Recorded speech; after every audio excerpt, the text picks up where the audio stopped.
कोई award function सब fake होते हैं, देखा ही मत करो। और मैंने उन सबके मुंह पे तमाचे मारे जिन्होंने कहा कि खत्म हो गई। हाँ। और लोग ना अक्सर आपके समय के साथ दोस्ती करते हैं। हाँ, ये तो आपके साथ दोस्ती नहीं करते। समय किसी और के पास गया तो वो लोग झट से उसके दोस्त बन जाएंगे।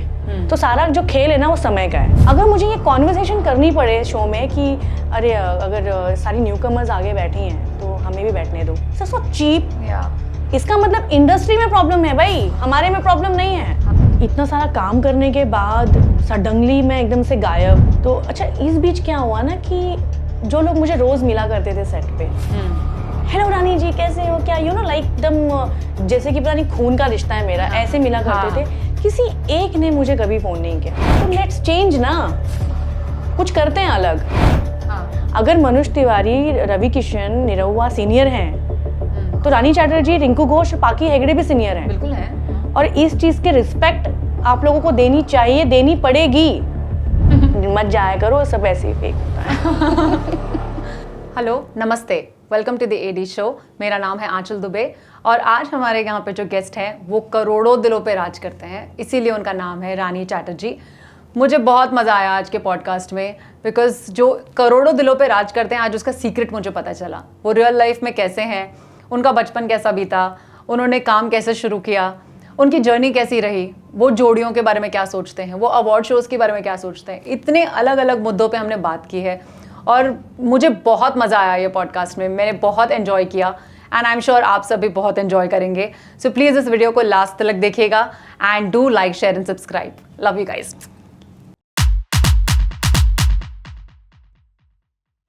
Hello Rani ji, welcome to the AD show. बहुत अच्छा लग रहा है आपको देख के यहाँ पर। मुझे भी बहुत अच्छा लग रहा है। Thanks for calling me for this show. I am very excited. आज हम लोग फुल मैचिंग भी हो गए। या एक्चुअली ये कोई कोइंसिडेंट नहीं है, वो हम लोग नहीं कोइंसिडेंट एक्चुअली। मैंने तो पहले किया। या shoes and denim and white. अच्छा लग रहा है। अच्छा लग रहा है, वाइब अच्छी बन गई हमारी। या मैं भी बहुत एक्साइटेड हूँ एक्चुअली। मैंने आम्रपाली का एपिसोड देखा था, उसमें बहुत मज़ा आया। वो तुम्हें रोस्ट कर रही थी या तुम मुझे रोस्ट कर रही थी पता नहीं, लेकिन वो बहुत एंटरटेनिंग था एपिसोड, बहुत मज़ा आया। बट मैं देखती हूँ आज हम मेरा वाला कैसे होता है। कुछ सहानुभूति फील हो रही है आपको मेरे लिए? नहीं, आप नहीं प्रेरित हो? नहीं, बाप रे, आप छोटे सिस्टर हो क्या? या बिल्कुल, मैं समझ गई। सो हम लोग स्टार्ट करते हैं एक्चुअली इसी बात से, अबाउट योर बचपन। बिकॉज आई नो कि आपका नाम चेंज हुआ था इंडस्ट्री में आते ही और आपको फर्स्ट फिल्म कैसे मिली, ये स्टोरी ऑलमोस्ट सबको पता ही है। बट ये किसी को नहीं पता है कि आपने बचपन की एक्टिविटीज आपकी कैसी थी और आप कैसे थे आप? मैंने अभी तक कभी शेयर किया भी नहीं है क्योंकि मुझसे किसी ने पूछा नहीं है। आज आंचल ने पूछा है तो डेफिनेटली मैं बहुत ही खुलकर इस बारे में बात करूंगी। हम लोग 2 बहन और 1 भाई हैं और एक नॉर्मल फैमिली है, मोमेडियन फैमिली, मुस्लिम बैकग्राउंड फैमिली। मेरा बचपन ऐसा था कि मुझे स्कूल भेजा जाता था। मेरा जाने का कोई मूड नहीं होता था, स्कूल भेजा जाता था और मुझे पता था कि मैं पढ़ लिख के कुछ नहीं करने वाली हूँ, क्योंकि मुझे ये मालूम था कि मैं कुछ और ही करने के लिए पैदा हुई हूँ दुनिया में। और मेरा ध्यान मोस्टली डांस, मेकअप, और मैं माधुरी दीक्षित की बहुत बड़ी फ़ैन हूँ। तो मैं माधुरी दीक्षित के सॉन्ग्स देखती और आईने में देख के उन्हें डांस करती। मेरे फैमिली को बिल्कुल नहीं मालूम था कि मैं डांस करती हूँ। एक नॉर्मल जैसा बचपन होता है। बहुत बदमाश रही मैं अपने बचपन में। ये मैं कह सकती हूँ कि मैं अपने स्कूल में मोस्टली टीचर्स की बहुत ज़्यादा फेवरेट थी। मैं समझ रही हूँ, मैं भी वैसी फेवरेट थी, बहुत ज़्यादा फेवरेट थी। मतलब इतनी बदमाश थी मैं। मेरी फैमिली को नहीं मालूम था कि मैं डांस करती हूँ। मेरी आदत एक थी कि जहाँ भी गाना बज रहा है ना, मैं डांस करने लग जाती। मतलब मैं इस तरह से पागल थी। मतलब इमेजिन करोगे अगर रास्ते से मैं चल रही हूँ तो मेरी नॉर्मल वॉक नहीं होती थी, वो डिपिंग वाली वॉक होती थी। क्या बात है। ये मैंने कभी शेयर नहीं किया है, आज पहली बार शेयर कर रही हूँ। मेरी फैमिली को जब पहली बार पता चला कि मैं डांस करती हूँ, कैसे करती हूँ मैं आपके साथ ज़रूर शेयर करूँगी। जैसे फंक्शंस होते हैं ना, गणपति एंड नवरात्रि ऐसे। तो ऐसा एक फंक्शन था और हमारा घर जैसे ऐसे बिल्डिंग में नहीं था, ऐसे कॉलोनी होती है ना, सोलो सोलो हाउस होते हैं सबके, ऐसा हमारा घर था। तो वहाँ पर एक फंक्शन था गणपति का और वहाँ पे एक बहुत बड़े पॉलिटिशियन आने वाले थे, आनंद दिघे सर। उनके हाथ से प्रेजेंट मिलना था। तो मेरी सहेलियों ने कहा यार तुम तो इतना अच्छा डांस करती हो, तुम नाम लिखा दो अपना। और मैं ऐसे कि अरे यार नहीं पता नहीं मम्मी को पता चला। मेरी मॉम बहुत स्ट्रिक्ट थी बचपन से ही। मेरे पापा तो बहुत स्वीट बिहेवियर के रहे, बट मेरी मॉम लिटिल स्ट्रिक्ट, जैसे होती हैं मम्मियाँ हमारी। मेरे भाई बहन किसी को नहीं पता कि मैं डांस करती हूँ, बट सहेलियों ने जो मुझे चढ़ाया और मैंने अपना नाम लिखवाया। और हुआ ये कि जब मेरा नाम अनाउंस हो रहा था ना कि अगला परफॉर्मेंस है सबिया शेख का, तो मेरी जो पड़ोस की आंटी थी वो मेरी मम्मी के पास गई और कहा चलो चलो तुम्हारी बेटी डांस करने वाली, चलो देखते हैं। मम्मी ने कहा मेरी बेटी डांस कैसे कर सकती, उसको डांस आता ही नहीं है, गलत सुना होगा। बोले नहीं नाम अनाउंस हो रहा है उसका, चलो चलो चलो। और मैंने गाना चूज किया था माधुरी दीक्षित का, मेरा पिया घर आया ओ राम जी। और गाना जैसे प्ले हुआ, मैं स्टेज पे जैसे मैंने टर्न किया है, मेरी मम्मी सामने खड़ी है और मैं उनको देख के रुक गई। मतलब इतना डरती थी मैं अपनी मम्मी से, और इतनी लोग थे वहाँ पे, बहुत भीड़ थी। और मेरी मॉम ने मुझे कुछ देर तक ऐसे ही देखा, देखती रही और मैं भी उनको देख रही हूँ। गाना चालू है और आप डांस नहीं कर रहे? नहीं, हाँ गाना चालू है। तो मम्मी को रियलाइज हुआ मे बी कि इतने लोग हैं, तो मम्मी ने एक स्माइल किया और कहा कि करो। एंड मैंने जो डांस किया है फिर वहाँ, आई थिंक मैं कुछ 7-8 साल की थी उस टाइम पे। तो मैंने डांस किया, मैंने फर्स्ट प्राइज लिया, तब जाके मेरी फैमिली को पता चला कि मैं डांस करती हूँ। मैंने बहुत मार भी खाई है उस चीज़ की वजह से, क्योंकि डांस का जो मैं पढ़ाई तो वो तो करवाया जाता था मुझसे। मैं जहाँ अड़ोस पड़ोस जहाँ गाना बजे सब जगह पहुंच जाता। हाँ, मेरी मम्मी ढूंढते हुए आती थी किधर है, वहाँ गाना बज रहा, अच्छा वहीं होगी। मतलब मैंने इतनी मार खाई है ना कि डांस नहीं करना है, क्यों इतना हर जगह जाके डांस करना है। तो ऐसा रहा मेरा बचपन। वाह, पर लेकिन ये बहुत इंटरेस्टिंग है। मतलब आप ऑब्वियसली आप कंजर्वेटिव फैमिली से ही रहे होंगे। या और उसमें मेरी फैमिली में दूर दूर तक मतलब मैं अपने खानदान की पहली लड़की हूँ जो फिल्म लाइन में है। और आई डोंट नो मेरे बाद कौन आता है यहाँ पे एज एन एक्टर। तो कोई सोच भी नहीं सकता था कि एक चलो डांस सीखना, एक डांस अपने आप आ गया। मैंने कभी डांस की क्लास नहीं ली है। मैंने टीवी में मैं माधुरी दीक्षित को देखती और मैं डांस करती। तो आज तक भी जो मैं डांस कर रही हूँ वो मैंने टीवी में देख के ही सीखा है। मैंने कभी कोई क्लास नहीं ली है डांस की। तो कोई ट्रेनिंग नहीं है? और आपकी एक्टिंग की भी कोई ट्रेनिंग नहीं है? राइट, आपने जो भी सीखा सेट पे सीखा। इनफैक्ट मेरे एक्शन की कोई ट्रेनिंग नहीं है। हाँ, मैंने एक्शन भी सेट पे ही सीखा है। मेरी फिल्म थी दामिनी, उसमें मेरे अपोजिट जो विलन थे शाहबाज खान जी, जब मैंने उनको देखा सेट पे, मेरा पहला दिन उनके साथ एक्शन सीक्वेंस, तो मुझे एक्शन का ए भी नहीं आता है। तो जो कुछ भी सीखा है ना मैंने सेट पे ही सीखा है। और मैंने जाके फाइट मास्टर को पहले ही बोल दिया मुझे कुछ नहीं आता। वाह। तो 2 घंटे सिखाते रहे मुझे। तो जो भी मैं करती हूँ, जो भी दिखता है स्क्रीन पे, वो सब कुछ ऑन द सेट सीखा है मैंने। लेकिन ये कितनी, मतलब मुझे अगर आपने ये बताया नहीं होता तो आई डोंट थिंक किसी को भी ये चीज़ समझ में आई होती कि आपने कोई चीज़ सीखी नहीं है और आप ऐसे ही कर रहे हो। इतना प्रोफेशनल लगता है। मैंने कहा था ना कि मैं स्कूल टाइम से ही जानती थी कि मैं पढ़ लिख के कुछ करने के लिए नहीं बनी हूँ। ये बात कुछ और ही करने के लिए बनी हूँ। ये बात आपके मेरी कॉमन है, मुझे भी पता था। मुझे तो आपकी तरह प्रिविलेज नहीं मिला। आपको तो जल्दी छुटकारा मिल गया था पढ़ाई से, मुझे नहीं मिला था वो। नहीं, मुझे था कि मैं काफ़ी अच्छी स्टूडेंट रही हूँ एक टाइम पे, लेकिन जैसे जैसे मैं बड़ी होती गई 8, 9, और जब मैंने अपनी पहली फिल्म की तभी मैं 10th में थी, मेरे बोर्ड एग्जाम थे, लेकिन मुझ जैसा बेफिक्र और कोई था ही नहीं। वाह। और शायद इसीलिए फिल्म के लिए मैं चली भी गई। हाँ। कोई और होती जो बहुत ही वो कहते हैं ना बहुत ही पढ़ाकू किस्म की, नहीं मेरे बोर्ड एग्जाम में मुझे कुछ ऐसा नहीं करना है, इसलिए तो मैं गई थी कि चलो अच्छा है भला टली, पढ़ाई से तो बेटर ही है यार, चलो। ये मैं बिल्कुल मैं भावना बिल्कुल समझ रही हूँ, पर मुझे बहुत जलन हो रही है। हमारे साथ ऐसा हुआ नहीं, हमें ग्रेजुएशन कंप्लीट करनी पड़ी। ओह गॉड। लेकिन मैं बताऊँ, मैं एक चीज़ ज़रूर कहना चाहूँगी, मुझे ना ये फील होता है कि पढ़ाई तो करनी चाहिए यार। जब हम बचपन में होते हैं तब हमें पढ़ाई के अलावा सब कुछ अच्छा लग रहा होता है। आजकल के बच्चों को भी आई थिंक पढ़ाई के अलावा सब कुछ अच्छा लगता है, लेकिन मुझे ये फील हुआ, मुझे रियलाइज़ हुआ कि पढ़ाई करनी चाहिए। मैं आजकल के बच्चों को भी कहूँगी कि पढ़ाई बहुत इंपॉर्टेंट है। अगर मैं एक एक्टर हूँ उसके बावजूद भी मुझे फील होता है कि नहीं, पढ़ना लिखना बहुत ज़रूरी है। बट आई थिंक पढ़ना लिखना मतलब आपके, देखिए बेसिक स्कूलिंग आपकी हुई है, ठीक है, और मैंने ये सुना भी आपके बारे में अबाउट कि आप बहुत फट से पढ़ लेते हो। ये मैंने बहुत सारे लोगों के मुझे सुना है जब मैं आपके बारे में बात करती हूँ। यस, मुझे आप कोई स्क्रिप्ट दे दो और अगर मेरी आंखों ने उन शब्दों को देख लिया है तो इट्स मीन्स कि वो मेरे दिमाग में छप गया है। मतलब फोटोजेनिक मेमोरी आपकी। या अगर मैंने वो लाइन पढ़ ली ना तो वो छप गई मेरे माइंड में। आई डोंट नो, आई थिंक ये गॉड गिफ्ट है मेरे लिए। ऐसा नहीं था कि मैं ऐसे ही इस टैलेंट के साथ पैदा हुई हूँ, ऐसा बिल्कुल नहीं था, वरना मैं पढ़ाई में बहुत अच्छी होती। हाँ, मैं वही सोच रही हूँ कि यार अगर आप इतना नहीं, ऐसा नहीं है। ये आई थिंक मुझे लगता है कि जब मैं फिल्म में मेरी शुरू हुई तो भोजपुरी मेरी लैंग्वेज नहीं थी। हाँ।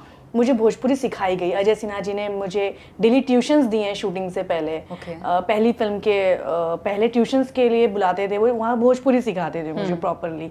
तो मेरी लैंग्वेज नहीं थी, तो मैं उसको समझने के लिए मैं इतना पढ़ती, एक एक लाइन को 10 बार पढ़ती। मैं अगर अपनी लाइन पढ़ के बोर होती तो मैं और एक्टरों की लाइन्स पढ़ती।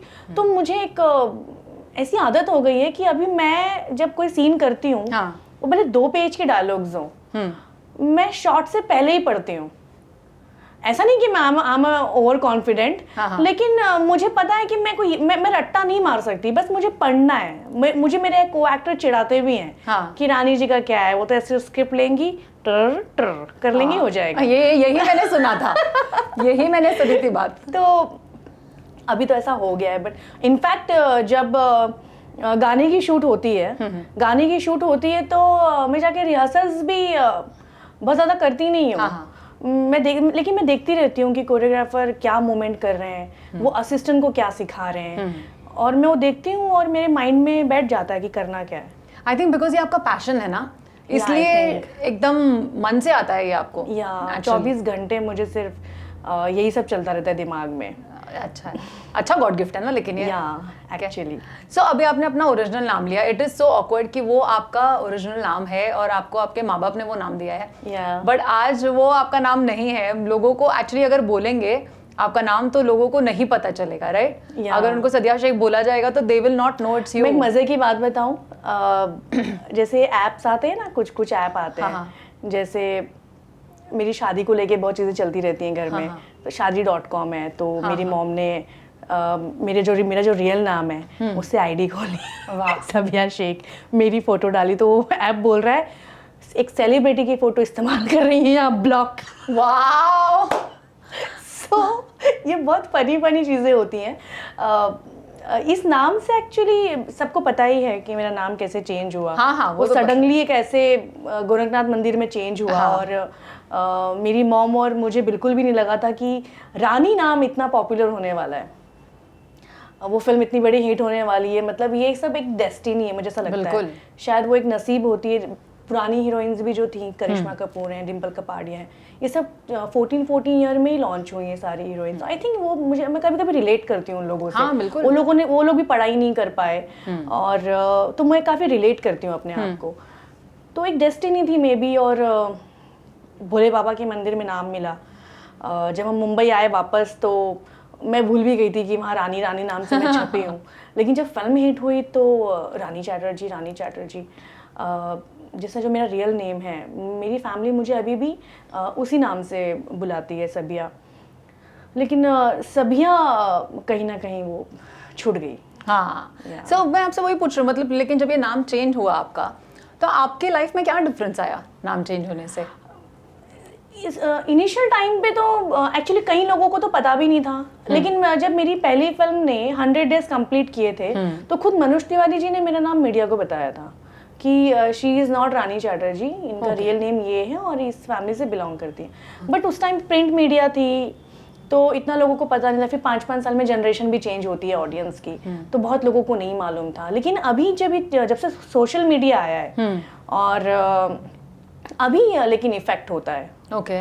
या इफेक्ट क्या होता है कि कई लोग मुझे कमेंट करते हैं कि फेक नाम इस्तेमाल कर रही है, अरे हिम्मत है तो अपनी ओरिजिनल नाम पर आओ, हम हिंदुओं का नाम इस्तेमाल करके आप हिंदुओं के इमोशंस को ठेस पहुंचा रही हैं। ऐसी बहुत सारी चीज़ें आते हैं कमेंट्स में मुझे, और मैं इसका कभी कभी रिप्लाई भी करती हूँ। मैंने आज मैं द एडी शो के ज़रिए भी मैं रिप्लाई करना चाहूँगी सबको कि रानी जो नाम है ये मैंने अपनी मर्ज़ी से नहीं रखा, और ऐसा बिल्कुल भी नहीं है कि मैंने किसी की भावनाओं को ठेस पहुँचाया है।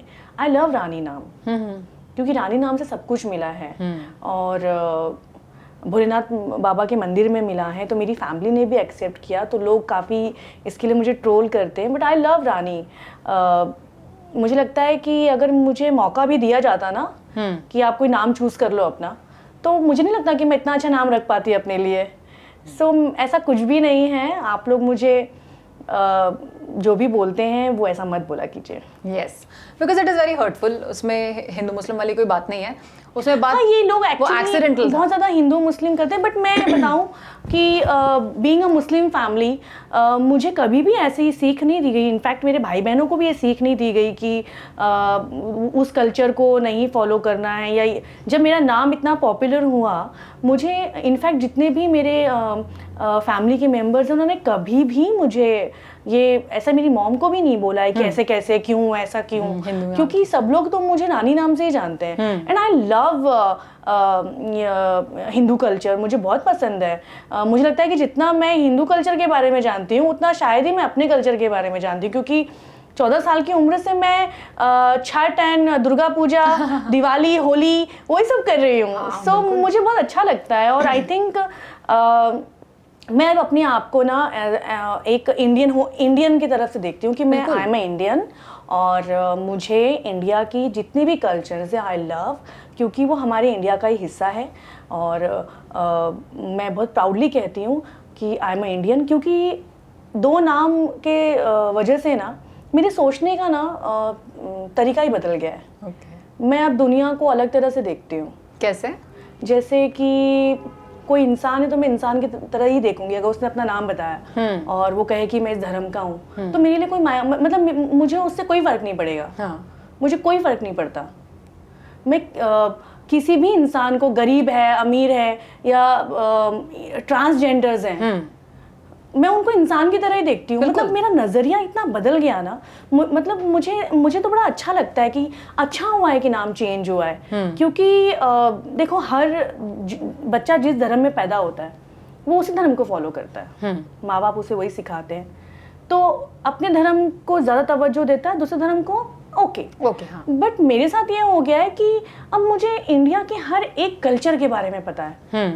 हिंदू, मुस्लिम, सिख, मैंने पंजाबी फिल्म की, मैंने पंजाबी कल्चर को जाना। जी बिल्कुल। मैं महाराष्ट्र की हूँ तो मैं महाराष्ट्र के कल्चर को जानती हूँ। तो आई लव यार, इंडिया में इतने सारे कल्चर हैं, किसी एक कल्चर को क्यों फॉलो करना। और कितनी डाइवर्सिटी है हमारे कंट्री में, कितना कुछ है, कितना कुछ है, बहुत कुछ है। हम लोग, मुझे लगता है कि बहुत खुशनसीब है कि इतनी वैरायटी ऑफ कल्चर्स हमें सबका त्योहार मनाने मिलता है। यस। तो मैं आपको अभी अपने आप को मैं एज ए इंडियन ही देखती हूँ, और मैं जिससे भी मिलती हूँ मैं जानने की कोशिश करती हूँ। मुझे बहुत अच्छा लगता है जानना कि जैसे मैं पंजाब गई थी, तो 45 डेज मैंने एक पंजाबी फिल्म की शूट की।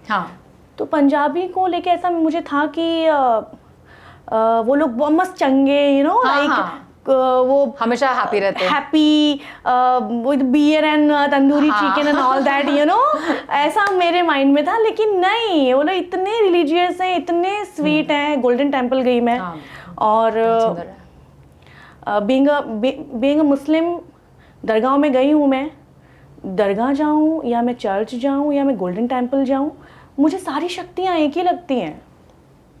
इनफैक्ट मेरा नाम मुझे जहाँ मिला है भोले बाबा के दरबार में, वो सारी शक्तियाँ एक लगती हैं। तो अब मेरा जो दुनिया को देखने का जो नजरिया है ना, वो चेंज हो गया, वो बहुत चेंज हो गया एक्चुअली। वाओ, बहुत डीप हो गई ना हमारी बात एक्चुअली।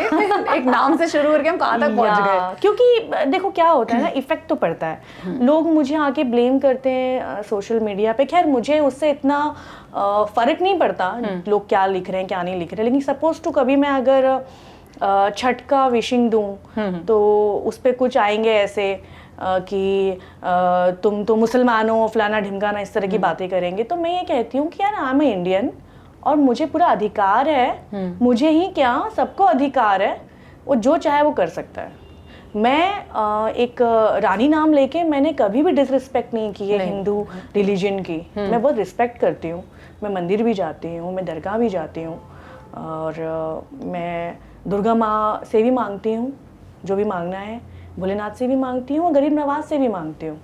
तो ये मेरा थॉट प्रोसेस है। बट आई थिंक यार यहाँ पे ये कॉन्सेप्ट आया है कहाँ से? मतलब मैं मेरे मुस्लिम फ्रेंड्स को, कैथलिक फ्रेंड्स को उनके त्योहार पे विश करती हूँ, वो मुझे विश करते हैं, तो कोई किसी और का तो लेना देना है ही नहीं उसमें। हमारा कॉन्सेप्ट तो बहुत पुराने ज़माने से आया है। हम अक्सर ये बात करते हैं कि पुराने ज़माने में लोग ऐसा सोचते थे, बट जब से सोशल मीडिया आया है ना, मुझे लगता है कि पुराना ज़माना तो शायद इतना नहीं होता होगा जितना अभी होता है। या तो फिर उनको टारगेट करना होता है किसी को।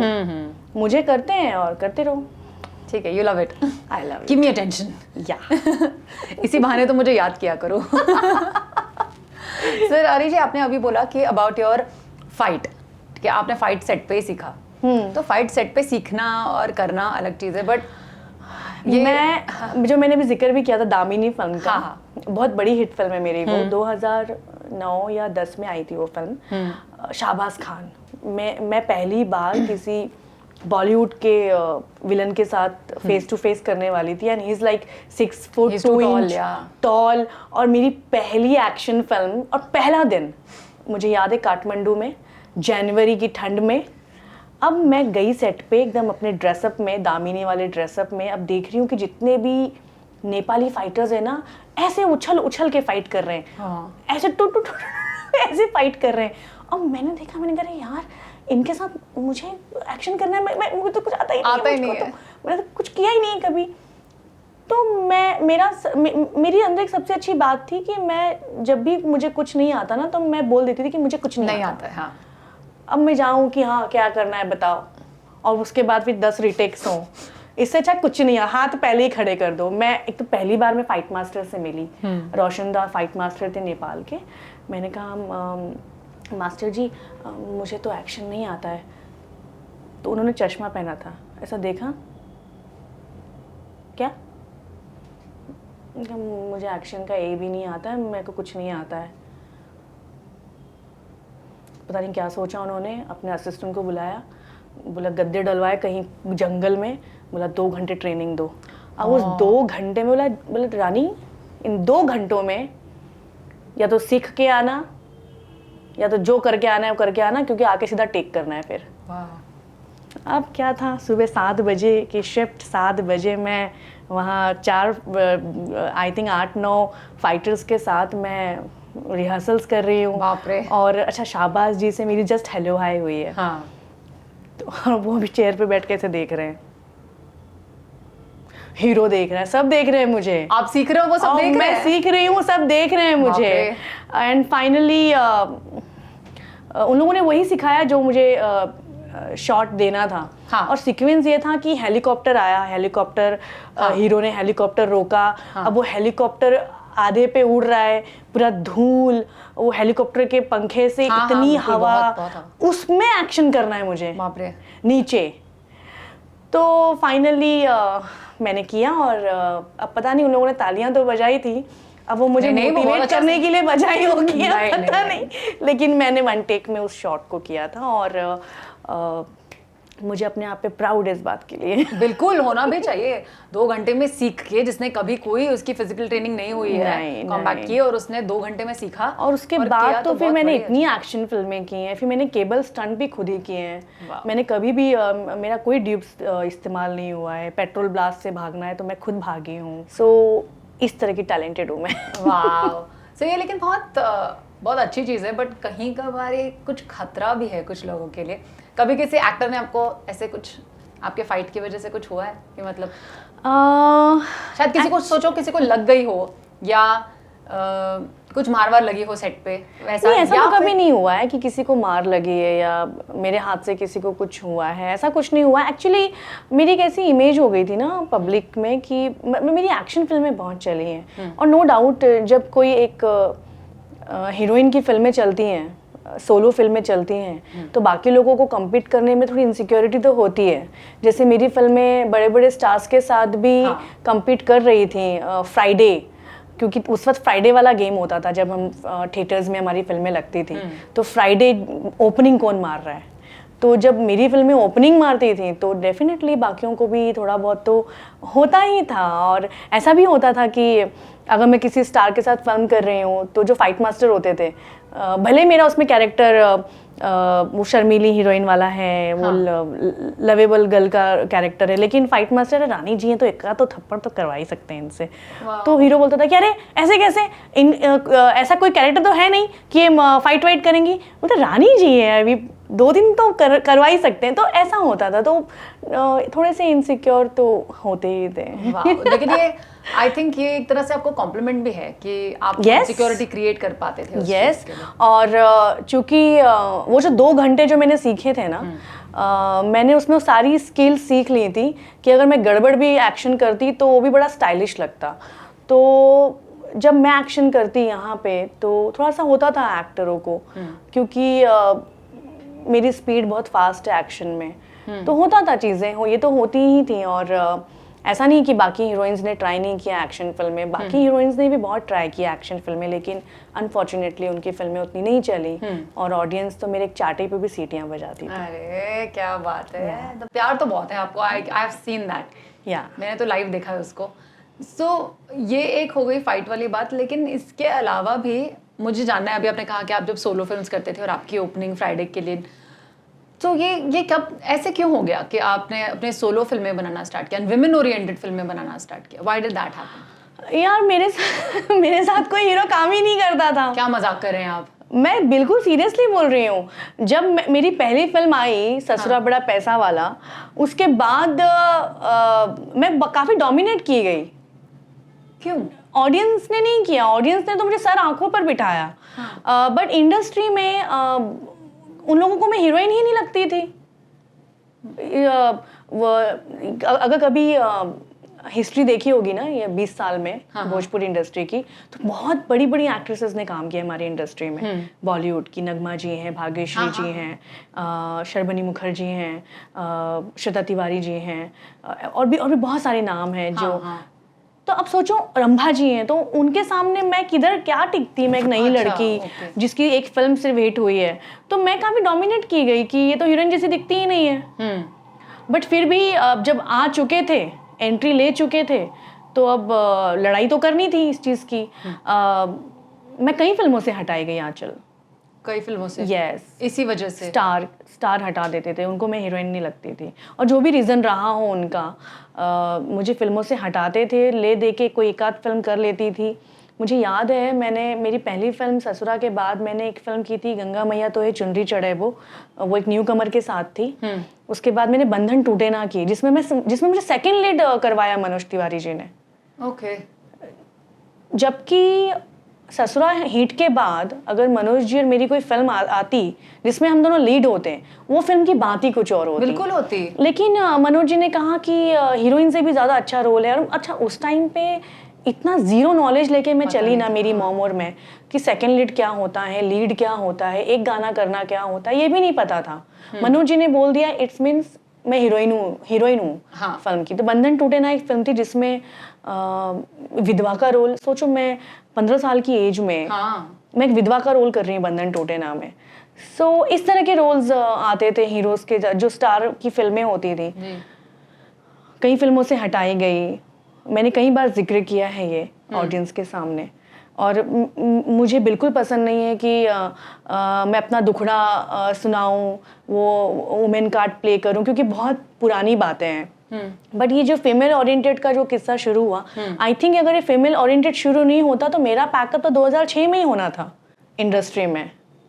मतलब तब से आप, क्योंकि उन लोगों ने प्रीटी मच आपको साथ में लेना बंद कर दिया था, तो आपके पास ये लेना मतलब मैं गिनती में ही नहीं थी। अच्छा, मैं काउंटिंग में ही नहीं थी। पर आप ऐसे बोल रहे हो, पर हम ऐसे बिलीव नहीं कर सकते। मतलब आउटसाइड से हमें नहीं पता, ये ऑडियंस को नहीं बिलीव होगा, ऐसा लगेगा कि मैं ऐसे ही बोल रही हूँ। लेकिन हर किसी का अपना एक स्ट्रगल होता है। मुझे पहली फिल्म पाने के लिए स्ट्रगल नहीं करना पड़ा, लेकिन अपने आप को स्टैब्लिश करने के लिए मुझे बहुत स्ट्रगल करना पड़ा, जो आई थिंक मैं आज तक कर रही हूँ।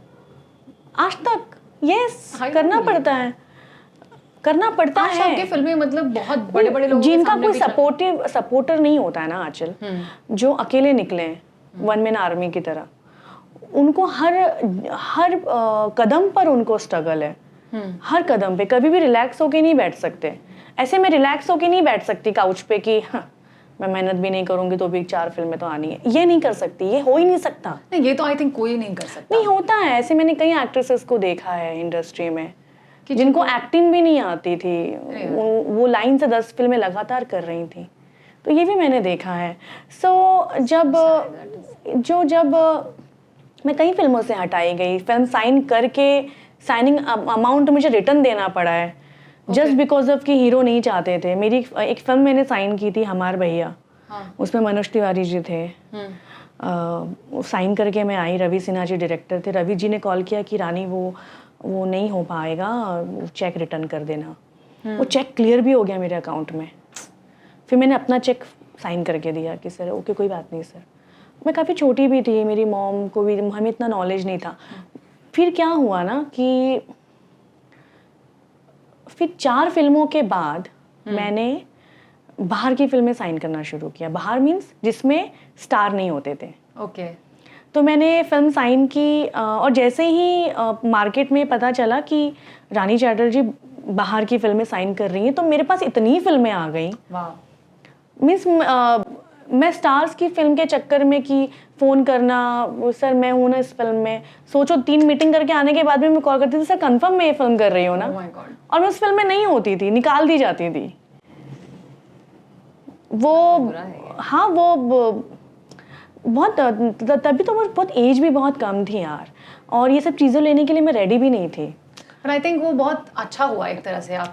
मैं थैंक्स बोलती हूँ सारे सुपरस्टार्स को। अच्छा आप लोगों ने मुझे फिल्मों से निकाला, बिकॉज आपको एक नया मतलब आई थिंक आपको ये, शायद आप स्टार्स के साथ काम करते रहते ना, तो आपको कभी यकीन नहीं होता कि फिल्म आपकी वजह से चल रही है या नहीं। यू नो मैंने जब पहली फीमेल ओरिएंटेड साइन की, मतलब मैंने न्यू कमर्स के साथ काफ़ी फिल्में साइन की जिसमें मैं हीरोइन ही होती थी, और हीरो की जैसे कृष्णा अभिषेक के साथ मैंने बहुत फिल्में की।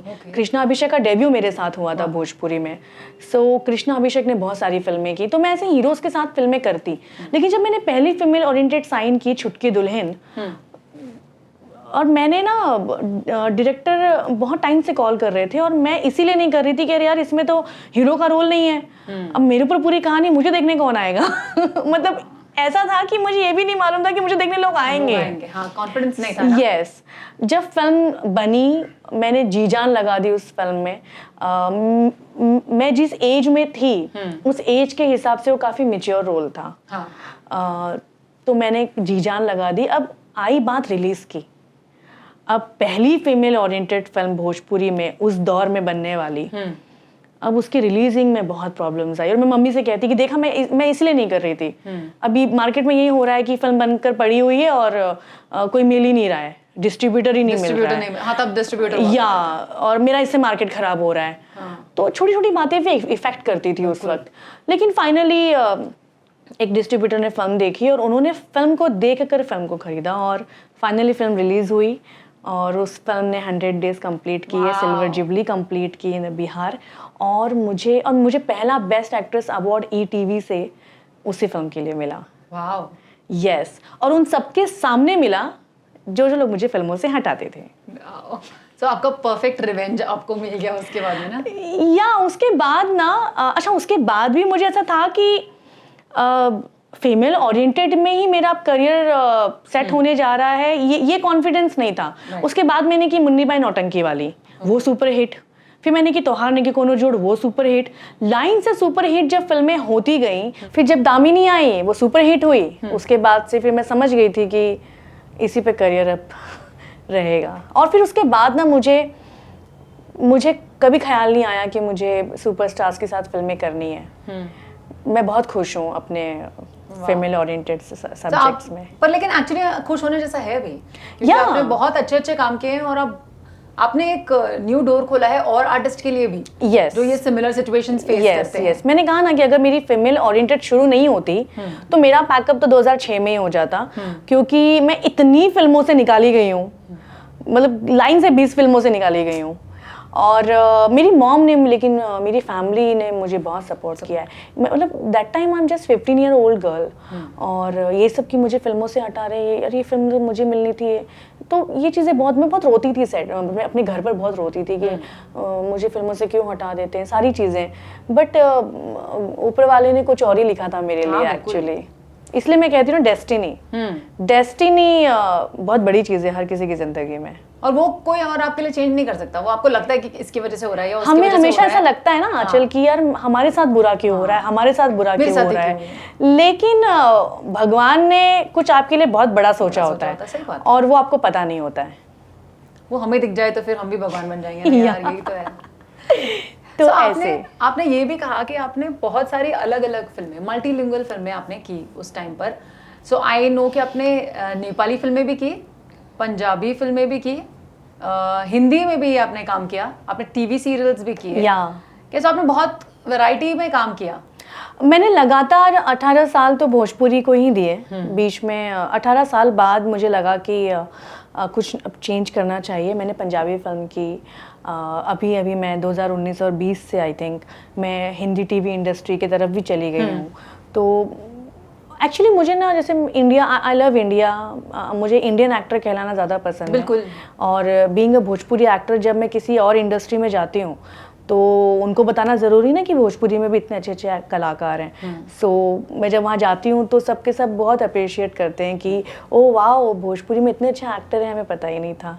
तो बहुत अच्छा लगता है। और आई थिंक मुझे मराठी में भी अब काम करना चाहिए, मराठी रह गई है। वाह, नहीं बिल्कुल बिल्कुल, मराठी कीजिए, साउथ कीजिए, क्यों नहीं, डेफिनेटली। साउथ की तो मुझे एक फिल्म ऑफर हुई थी, मैं शूटिंग करने गई भी थी, लेकिन मुझे लैंग्वेज का इतना प्रॉब्लम हुआ। ये बहुत पहले की बात है, 2006-07 की बात है। एज अ लीड हीरोइन मुझे फिल्म मिल गई थी उदित नारायण जी के थ्रू।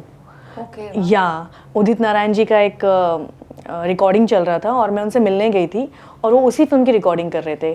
तो डायरेक्टर ने मुझे वहाँ देखा और पूछा हुई शी, तो उदित जी ने इंट्रोडक्शन दिया और तो उन्होंने कहा कि हम इनको हीरोइन लेना चाहते हैं। और मैं फिल्म करने गई, 1 हफ्ता मैंने फिल्म की शूटिंग की है साउथ की, लेकिन मुझे लैंग्वेज का इतना प्रॉब्लम था कि मैं डर के भाग के मैं वापस मुंबई आ गई। एक्चुअली वो जिसने वो लैंग्वेज नहीं सीखी है तो बहुत टफ है, यहाँ बहुत टफ है। बट आपकी मम्मा तो साउथ इंडियन है ना?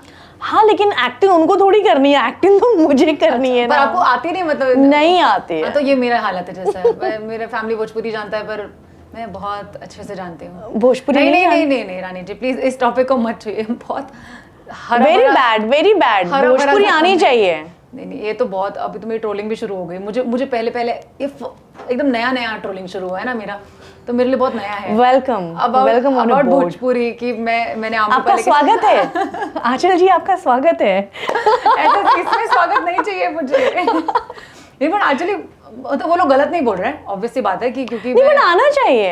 हाँ आना तो चाहिए, मैं भी उन लोगों के साथ हूँ। देखिए मैं मना नहीं कर रही हूँ, आता नहीं है ये नहीं बोल सकती मैं, क्योंकि समझ आती होगी। हाँ, दादी माँ ने भोजपुरी में बात की है, मैंने हिंदी में आंसर किया है, तो समझ में तो मुझे पूरी आती है, पर मैं उतने बोलने भी आता है पर मैं उतनी कॉन्फिडेंस नहीं बताऊं, जितनी रीजनल लैंग्वेजेस है ना इंडिया में, सबसे इजी भोजपुरी है। क्या मजाक कर रहे हो आप? सबसे इजी भोजपुरी। मैं गुजराती बोल लेती हूँ, मराठी बोल लेती हूँ। मैं नेपाली, गुजराती, बंगाली, पंजाबी और गुजराती, ये सब, तमिल, तेलुगु, कन्नड़, सारी लैंग्वेजेस सुनने के बाद मुझे समझ आया कि भोजपुरी सबसे प्यारी और सबसे इजी भाषा है। चलो अब इसका बिल्कुल ट्राई करना चाहिए, बिल्कुल ट्राई करना चाहिए। और मुझे लगता है कि ये वाला मैं काट दूंगी क्योंकि मेरे ट्रोल बिल्कुल भी नहीं। हम मेरे ट्रोलर्स के बारे में क्यों बात करेंगे? बिल्कुल भी कट नहीं करना। अच्छा ओके, नहीं कर रहे। ओके, सो हम बात कर रहे थे अबाउट योर डिफरेंट रोल्स। तो ऑब्वियसली लैंग्वेज तो मैं अब समझ गई कि आप सीख ही लेते हो ना। मैं जैसे भोजपुरी, आपको भोजपुरी तो नहीं आती थी, आपका ओरिजिन तो है नहीं, मुझे सिखाई गई और उसके बाद फिर मैंने बहुत अच्छी पकड़ बनाई भोजपुरी में और मुझे बहुत मज़ा आता है अगर मैं जब भोजपुरी बात करती हूँ ना, तो ऐसा कोई नहीं कह सकता कि मैं नहीं, कोई नहीं भोजपुरी से नहीं हूँ। बिल्कुल। या मतलब सेट पे भी मतलब लोगों को लगता ही नहीं है, ऐसे एकदम ऐसे धड़ निकलती है भोजपुरी। और आपका, मैंने नेपाली में भी वही चीज़ नोटिस किया है, पंजाबी में भी वही चीज़ नोटिस किया है। पंजाबी मैंने सीखी थी। पंजाबी तो मैंने बहुत ही शिद्दत से सीखी। बहुत शिद्दत से मैंने शूट भी किया फिल्म। मेरी फिल्म आसरा, पंजाबी फिल्म, जो लॉकडाउन में रिलीज़ हुई और फ्लॉप हो गई। हाँ, क्योंकि लॉकडाउन हो गया, जैसे रिलीज़ हुई और लॉकडाउन हो गया था, तो फ्लॉप हो गई थी फिल्म। बट मैंने बहुत शिद्दत से पंजाबी भी सीखी। बट आई डोंट थिंक वो टाइम पे कोई बोल नहीं सकता कि फ्लॉप थी कि हिट थी, बिकॉज लोग चाहकर भी कहाँ से जाते हैं, अलाउड ही नहीं था उनको जाना। डेस्टिनी, इसको भी डेस्टिनी कह सकते हैं। तो कोई बात नहीं है, सब वापस आ रही है ना पुरानी फिल्में, जिनको उस टाइम पे सही ये नहीं मिला, तो आपकी भी आ जाएगी डेफिनेटली, इंशाल्लाह। यस। सो आपने बताया कि आपने 2019 से आपने स्टार्ट किया था दूसरे सारे काम करना, Hindi and all of these languages, but 2017 and 2018 ये दोनों में आप बिल्कुल ही, मतलब no one saw any Bhojpuri films at that time जिसमें आप थे। यस। तो क्या हुआ था उस टाइम पे? क्योंकि ऐसी एक मिनट, क्योंकि ऐसी अफवाह थी कि आपको फिल्में नहीं मिल रही है, या तो आपने भोजपुरी फिल्में छोड़ दी हैं। नहीं, ये पहले वाली जो बात है ना, वही बात लोगों ने फैलाई होगी। ये तो किसी ने नहीं बोला होगा कि मैंने वो भोजपुरी फिल्में छोड़ दी। नहीं, ये भी सुन, क्योंकि ये दोनों बात सुनने में आई थी, इसलिए मैं आपसे पूछ रही हूँ। ओके। ये बात मुझसे कभी किसी ने नहीं पूछी है और मैंने कभी शेयर भी नहीं किए कहीं। एक्चुअली हुआ ये था ना कि मैं लगातार फिल्में करते जा रही थी, लगातार। 2014 या 15 में मेरी तबीयत बहुत ख़राब हो गई थी, क्योंकि मैंने नॉन स्टॉप इतनी फिल्में कि सांस लेने की फुर्सत नहीं होती थी। और मैंने कभी भी ना अपने हेल्थ के बारे में नहीं सोचा, कभी भी नहीं, क्योंकि ऐसे कई प्रोड्यूसर्स आते थे। अगर सपोज तो कभी ब्रेक लेने का भी सोचती ना, तो कई प्रोड्यूसर्स आते हैं कि मैम हमारा बहुत नुकसान हो जाएगा, कर लेते हैं ना मैम, हम गांव से आए हैं 3 महीने की छुट्टी लेके, हमें फिल्म कंप्लीट करनी, इस तरह की चीज़ें। तो मैंने अपने ऊपर कभी ध्यान नहीं दिया। 2015 में मैं बहुत बीमार पड़ी, मतलब मैं टाइफाइड हो गया मुझे, किसी को एक होता है, मुझे ट्रिपल टाइफाइड हो गया था। तो डॉक्टर ने मुझे ना स्पेशली रेस्ट लेने के लिए बोला। और इतना सारा काम करने के बाद सडनली मैं एकदम से गायब, क्योंकि मैं रेस्ट पे चली गई, दवाइयाँ, सारी चीज़ें, फिर मेरा वेट भी बढ़ गया। तो अच्छा, इस बीच क्या हुआ ना कि जो लोग मुझे रोज मिला करते थे सेट पे, हेलो रानी जी कैसे हो, क्या लाइक एकदम जैसे कि पता नहीं खून का रिश्ता है मेरा, ऐसे मिला करते थे। किसी एक ने मुझे कभी फोन नहीं किया उस गैप के बीच में। नहीं, किसी ने फोन किया कि भाई रानी किधर है, कहाँ है। जो लगातार फिल्में कर रही थी वो अचानक से कहाँ गई। मेरे लिए बहुत जरूरी हो गया था कि मैं रेस्ट पे जाऊं, क्योंकि टाइफाइड सबको पता ही है, बहुत ही डेंजरस है वो। तो जब मैं रेस्ट पे गई, फाइनली मेरा वेट पुट डाउन हो गया काफ़ी। लेकिन उसके बाद भी जब 2016 में मैंने फिर कोई एक फिल्म की जिसमें मेरा वेट हैवी था, इच्छाधारी की मैंने और 2-3 फिल्में की। उससे रिकवर होने के लिए मुझे काफ़ी टाइम लगा। और लोगों ने इसी बीच में मार्केट में ये फैलाया कि अब तो फिल्में ही नहीं मिल रही हैं इसको, फ्लॉप हो गई है। लेकिन उसमें भी मेरी इच्छाधारी आके सुपर हिट होती है। क्योंकि मैंने खुद, मेरी फिल्मों में गैप हो गया था, 1-1.5 साल का गैप हो गया। 2015 में बीमार पड़ी, 2016 में अक्टूबर आई थिंक, मुझे याद है, मैंने इच्छाधारी की शूटिंग की थी। तो 1 साल 1.5 साल का कुछ गैप।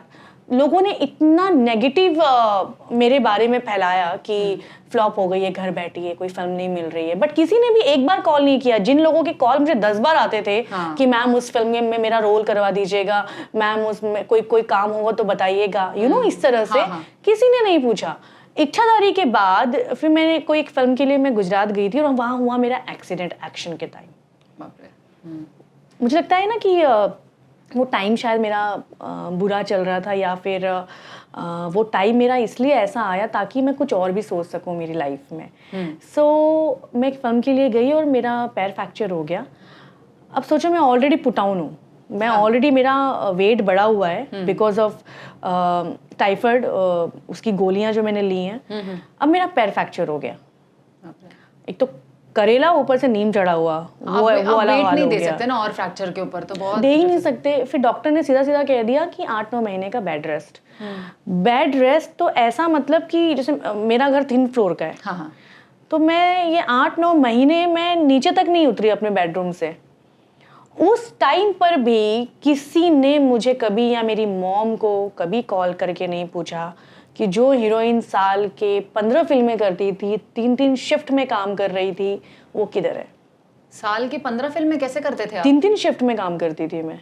बाप रे। जस्ट इमेजिन, मैं 12 महीनों में 15 गुजरात राजपीपला में मेरा डे शूट होता था, तो रात भर ट्रैवल करके महाबलेश्वर जाती थी, महाबलेश्वर में फिर डे में गाना करती थी, फिर महाबलेश्वर में रात का शाम को पैकअप करके अगेन मैं राजपीपला आती थी, वहाँ डे में शूट। ऐसे मैंने बहुत शूट ऐसे कंटिन्यू होते थे। बाप रे। ऐसा नहीं था कि मैंने इतनी गड़बड़ डेट्स दे रखी थी, प्रोड्यूसर्स खुद ही बात कर लेते थे, रानी को एक दिन यहाँ करते, रानी को एक दिन वहाँ करते, रानी से कोई नहीं पूछ रहा होता था।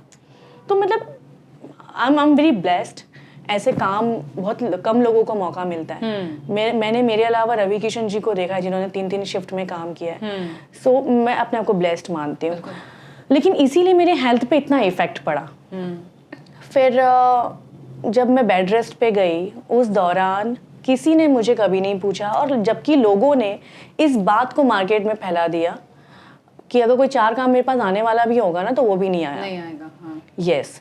तो वो जो 8-9 महीने में बेड रेस्ट पे थी ना आंचल, मैंने सिर्फ यही सोचा कि क्या करना चाहिए लाइफ में आगे, क्या सच में कंटिन्यू करना चाहिए या नहीं करना चाहिए, या कुछ और करना चाहिए। क्योंकि मुझे सोचने का टाइम मिला। इतने सालों में मैंने कभी अपने बारे में नहीं सोचा था कि मेरी हेल्थ क्या इफेक्ट कर रही है। लोग मुझे मोटी मोटी बोल के फिल्मों से बहुत निकालते भी थे, लेकिन वो तब निकालते थे जब सच में मैं पतली रहती थी। या मैं पहले बहुत फिट थी जब मैं आई थी। मैं काफ़ी फिट रही, मैं कभी भी बहुत ज़्यादा हैवी वेट नहीं रही। हैवी वेट 2015, 16, 17 एंड 18, ये 4 साल मेरा हेवी वेट रहा। अदरवाइज मैं फिट ही रही। मैं काफ़ी फिट रही। 52 kg मेरा वेट हुआ करता था। जब ये 8-9 महीने का गैप आया, और जो मेरी फैमिली है बहुत सपोर्ट किया। मुझे मालूम पड़ता रहता था कि लोग, मैं सोशल मीडिया पे देखती थी कि सब लोग शूटिंग वूटिंग कर रहे हैं, और मैं अपने आप को इसी तरह मोटिवेट करती कि चलो मैं जल्दी ठीक हो जाऊंगी तो मैं फिर से स्टार्ट करूंगी। वो टाइम मुझे समझ आया कि जिनको मैं अपना दोस्त कहती थी, वो दोस्त नहीं, वो मेरे कलीग्स हैं। और लोग ना अक्सर आपके समय के साथ दोस्ती करते हैं। हाँ, ये तो आपके साथ दोस्ती नहीं करते हैं। समय किसी और के पास गया तो वो लोग झट से उसके दोस्त बन जाएंगे। तो सारा जो खेल है ना वो समय का है। तो ये समझ में आया मुझे, और that time I am just I think 2018 में आई थिंक 28-27 समथिंग कुछ मेरी एज होगी। और फिर जब मैं ठीक हुई फाइनली, और जब मैं ठीक हुई, पैर मेरा ठीक हो गया, डॉक्टर ने कहा कि अभी आप काम कर सकते हो, तो मैंने कोई फिल्म साइन नहीं की। मैंने डिसाइड किया कि जब एक गैप हो ही गया है और लोगों ने ये मान ही लिया है कि रानी घर बैठ गई है, उसके पास कोई काम नहीं है। लोगों की लैंग्वेज में लोग ये भी बोलते थे कोई पूछ नहीं रहा है। ठीक है, तो ये जब सब हुआ कि जब ये सब लोग बात कर ही रहे हैं, तो लेट्स चेंज ना, कुछ करते हैं अलग। एंड फिर मैंने जिम ज्वाइन किया, और बड़े शिद्दत से वर्कआउट करके मुझे ऑफर हुआ खतरों का खिलाड़ी। तो आई थिंक खतरों के खिलाड़ी में हमेशा ग्रामर गड़बड़ करती हूँ। खतरों के खिलाड़ी ऑफर हुआ, और देन मुझे समझ आया कि ये सब जो चीज़ें मेरे साथ हुई हैं, कॉल डेस्टिनी। बिल्कुल बिल्कुल। और आई थिंक अगर आप उतने हर्ट नहीं हुए होते तो शायद आप मोटिवेट भी नहीं होते कि मैं वर्कआउट करूँ। और मैं बताऊँ, खतरों के खिलाड़ी एक ऐसा शो है जहाँ पे जाने से पहले ना आपका इतना चेकअप होता है ना, मेंटली, फिजिकली, मतलब हर एक चीज़ में इतने सारे आपको उनके टेस्ट होते हैं, इतने टेस्ट होते हैं। जो सुपर फिट होता है ना, उसी को सिलेक्ट करते हैं। तो मैं भोजपुरी की पहली बनी जो खतरों के खिलाड़ी में गई। हाँ, मेरा सफ़र बहुत कम टाइम का था, जबकि किसी को भी नहीं लगा था कि मैं इतना कम टाइम वहाँ रुकूंगी, लेकिन मेरे लिए एक बहुत बड़ा मोटिवेशन था वो। और मुझे पता था कि यहाँ से ये मेरी शुरुआत है, ये मेरा एंड नहीं है। और मैंने उन सबके मुंह पे तमाचे मारे जिन्होंने कहा कि खत्म हो गई। वाह, सो वहाँ से आपको बहुत बड़ा एक कमबैक मिला, राइट? खतरों के खिलाड़ी के बाद। और मैंने सोच लिया था कि मैं जब इतनी मेहनत की है और भोजपुरी में मेरे कितने अपने हैं सब मैं समझ चुकी थी एक्चुअली। ऑडियंस तो मुझे हमेशा लिखती रहती थी कि मैम आपकी कोई फिल्म नहीं आ रही है, कोई फिल्म नहीं आ रही है। ऑडियंस हमेशा ऑडियंस ने मुझे इतने कमेंट्स अभी भी आते हैं कि आप लगातार फिल्में क्यों नहीं आ रही हैं। बट मैं एक चीज़ समझ गई थी कि लाइफ में ना जब ऊपर वाला खुद चाह रहा होता है ना कि आपकी ज़िंदगी में कुछ चेंज हो तो पहले वो आपको बहुत बड़ा झटका देता है। हाँ, वो झटका ज़रूरी होता है। हाँ, और वो झटका ज़रूरी होता है। उस झटके के बाद आपकी लाइफ में कुछ बेहतर होता है। वाह। सो अभी हम जब इन सब चीज़ों के बारे में बात करें अबाउट खतरों के खिलाड़ी, तो आपने हिंदी टीवी सीरियल भी किया, अभी रिसेंटली भी आपने एक टीवी सीरियल किया, वो कैसा एक्सपीरियंस रहा आपका? जब मैंने खतरों के खिलाड़ी किया उसके बाद मुझे आई थिंक मैंने टीवी के सारे रियलिटी शोज़ किए सिर्फ बिग बॉस को छोड़ के। जितने कॉमेडी शोज़ थे सब में मैंने हर जगह अपना प्रेजेंस दिया। और मैंने ये भी एक कपिल शर्मा में भी आप 2 बार आए। हाँ, मैंने ये भी एक माइंड सेट किया कि भाई भोजपुरी हीरोइंस लोग जो बोलते हैं हैशटैग मोटी होती हैं, ऐसा नहीं है। हम भी फिटनेस की तरफ हैं। ये भी एक माइंड सेट किया ऑलमोस्ट लोगों का, क्योंकि मोटी के नाम पे लोगों को तो सिर्फ मैं ही नजर आती थी, क्योंकि वो 4 साल जो मैं हैवी वेट थी एक्चुअली। ऐसे मत बोलिए, आम्रपाली है ना आपके साथ। No body shaming. अरे यार, मैं बॉडी शेमिंग नहीं कर रही थी उसको, मैं कह रही थी कि मतलब शी इज आल्सो ओवरवेट, बस वो बोला मैंने। हाँ, हो जाएगी, वो भी अपने ऊपर ध्यान देना शुरू करेगी तो एक्चुअली। यस, आप कंटिन्यू कीजिए। या सो फिर उसके बाद मुझे वेब सीरीज़ के काफ़ी ऑफर्स हुए। मैंने एक वेब सीरीज़ भी की थी, मैंने एकदम धमाकेदार वेब सीरीज़ की थी, erotic web series. I think I don't know तुमको पता है कि नहीं, जिसका नाम था मस्तराम। नहीं, मेरे नहीं पता, एकदम धमाकेदार। अब देखनी पड़ेगी।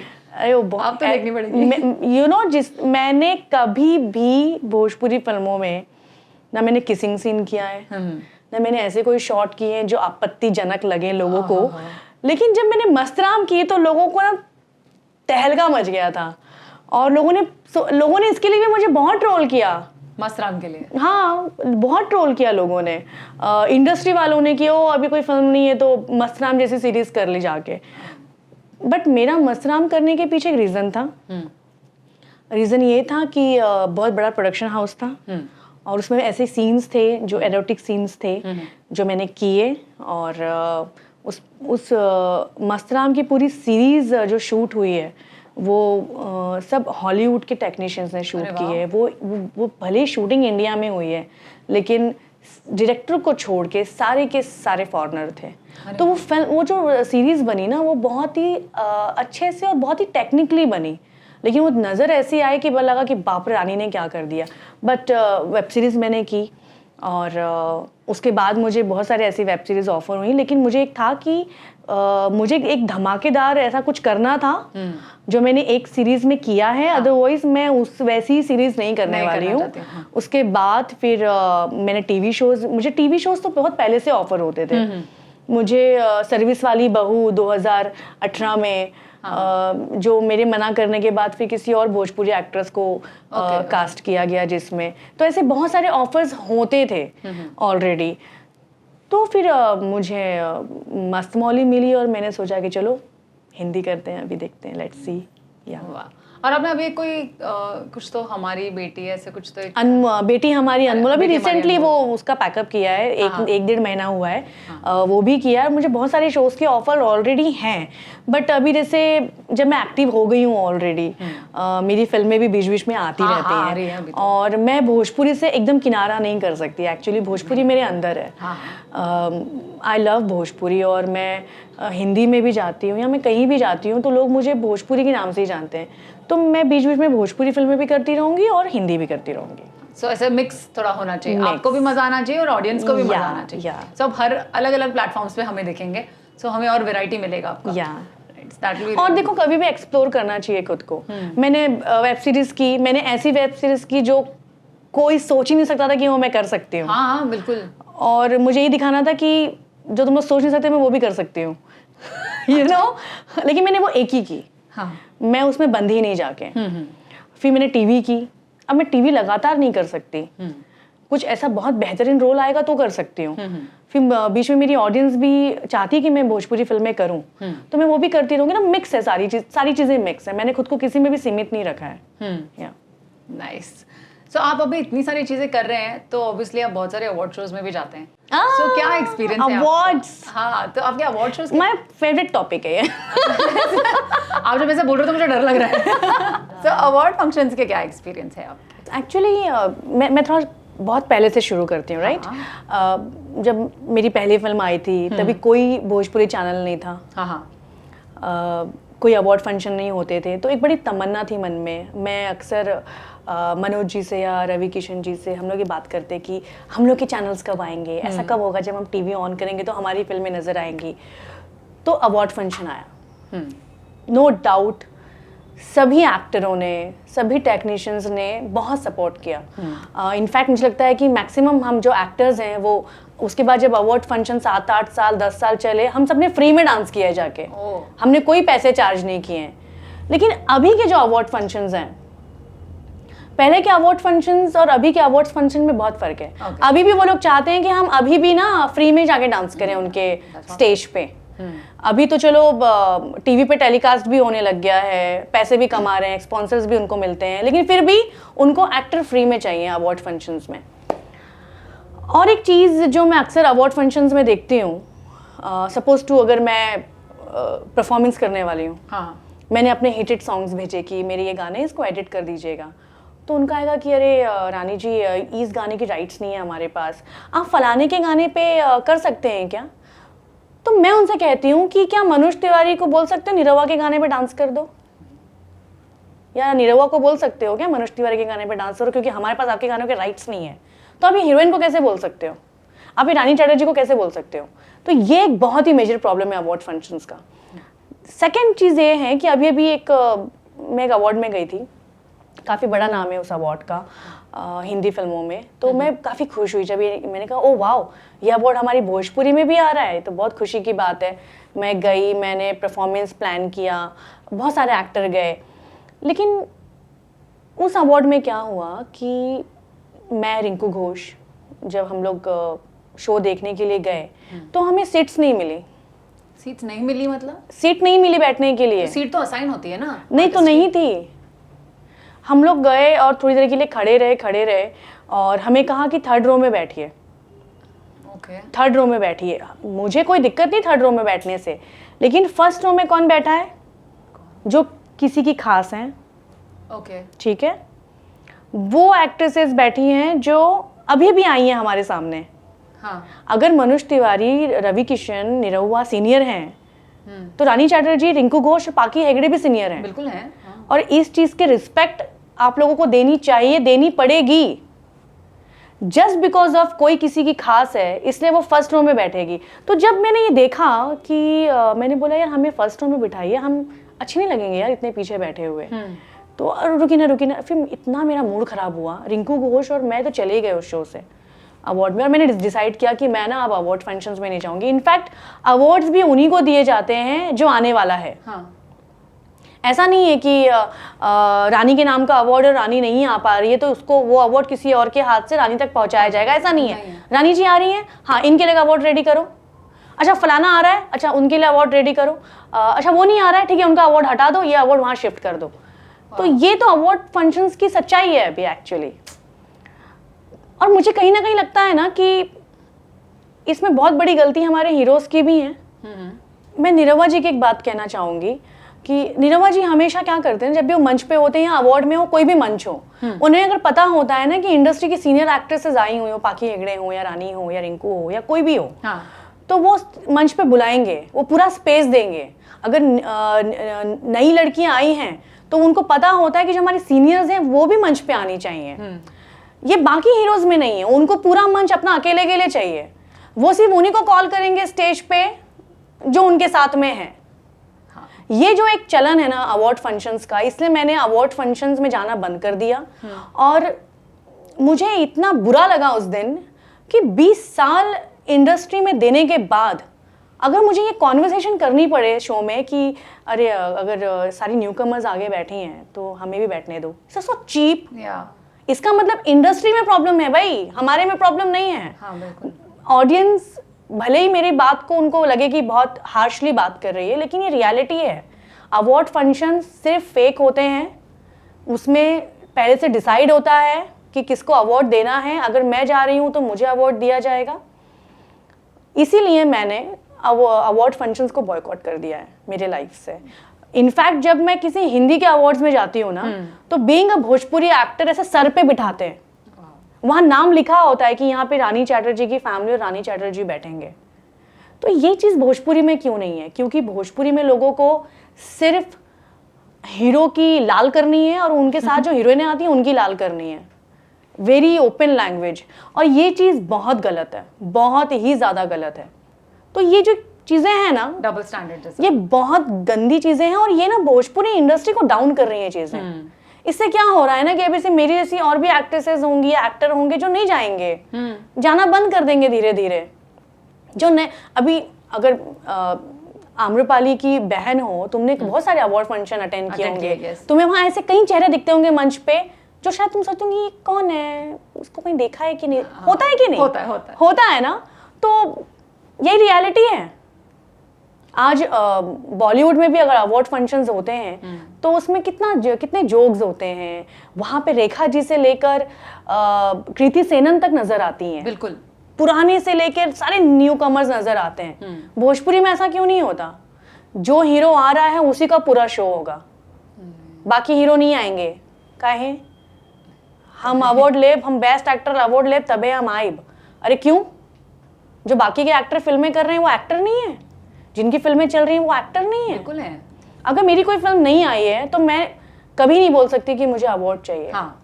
लेकिन अवार्ड में अगर मैं अपना प्रेजेंस दे रही हूँ, आप वो रिस्पेक्ट तो दो जो पूरी दुनिया दे रही है जो रिस्पेक्ट। तो ये अवार्ड फंक्शन सब फेक होते हैं, देखा ही मत करो। ये एक्चुअली वो एक बहुत बेसिक रिस्पेक्ट है कि आप बोल रहे हो कि एक सीट दे दो। ये मांगना अगर पड़े, नहीं तो ये बहुत गलत चीज़ है, मांगनी क्यों पड़े। 20 साल हो गए मुझे इंडस्ट्री में, ससुरा बड़ा पैसा वाला के बाद से अभी तक। और ये जब मैंने फेस किया ना, मैं और रिंकू यही बात कर रहे थे कि क्या हो रहा है इंडस्ट्री में, क्या हो रहा है। ग्रोथ के नाम पे क्या किया जा रहा है? आगे ही बैठने से मेरी इज्जत होगी ये मैं नहीं कह रही हूँ आंचल। मेरा मुद्दा ये है कि आगे अगर कोई न्यू कमर बैठ रही है जस्ट बिकॉज ऑफ वो किसी सुपरस्टार की खास है, तो यहाँ पर एक्टर होने से बेहतर है कि आप किसी सुपरस्टार की खास रहो। आप ये सीख दे रहे हो, आप जो न्यू कमर्स आ रहे हैं आप उनको यही सिखा रहे हो कि एक्टिंग वैक्टिंग जाए भाड़ में, किसी की खास बन जाओ, बस सब कुछ मिल जाएगा। ये आप गलत इन्फ्लुएंस कर रहे हैं ना आप। हमने तो बड़ी मेहनत की है भाई, हमने बड़ी मेहनत की है, बिना वैनिटी वैन के हमने शूटिंग की है, हमने धूप में, रेत में, बारिश में, हमने बहुत मेहनत करके ये मुकाम हासिल किया है। हम तब से जब अवार्ड फंक्शंस भी नहीं थे, हम सबने मिलकर एक ड्रीम देखा था कि अवार्ड्स होंगे। ऐसे अवार्ड्स कहाँ से कहाँ लेकर आ गए। तो भाई अवार्ड्स के लिए मैंने जो बोलना था बोल दिया। मत जाया करो, सब ऐसे ही फेक होता है।